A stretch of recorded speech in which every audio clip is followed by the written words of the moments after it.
What is the most important right granted to U.S. citizens? If you've taken the citizenship test, you know that it's the right to vote. Now, you might think that if it's the most important American right, more Americans would get out and vote. But maybe that's exactly why so many cannot.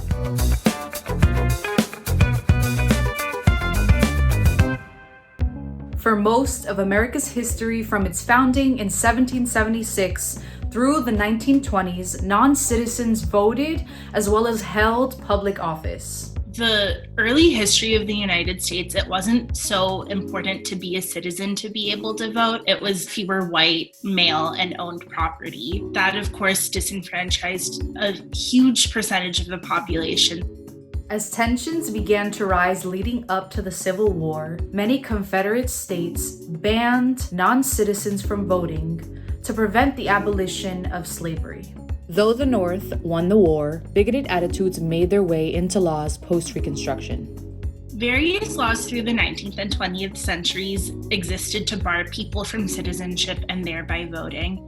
The founders of this country wanted the fewest amount of people and only a specific type of person to be able and eligible to vote, and adapted laws to fit whatever narrative would maintain their power. Politicians played on Americans' fears to pass laws abolishing non-citizens and immigrants' vote.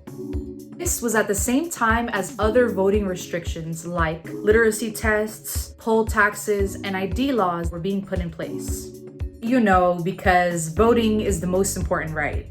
These laws really seek to protect the dominant structures in the US and bar people of color and people who are considered other in many ways from having access to power structures and being able to vote.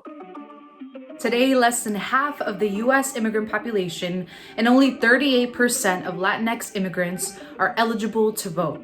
And 82% of immigrants in the U.S. have been here for 10 years or more. This means that there are 20 million people building their lives, sending their kids to schools, working as part of the economy, and yes, actually paying their taxes to the tune of over $9 billion in withheld payroll taxes annually. And that's just undocumented folks. We have 11 million undocumented people living in this country, but have been living here for years, for decades, and are yet not eligible to vote. And the process for those individuals when they are on the pathway to citizenship is becoming more and more difficult. America's immigration system is overworked, underfunded, and the process is expensive and slow. In recent years, we've seen increasing attacks on our immigration system. In 2020 alone, the family visa program was cut by 2/3, the travel ban expanded to other countries, and customs and immigration services have decreased. So there's a huge backlog of people who have immigrated and are waiting to become citizens but can't right now. Neighbors, coworkers, friends, lovers who do not have the right to vote, who don't have a say in the communities that we've lived in for decades.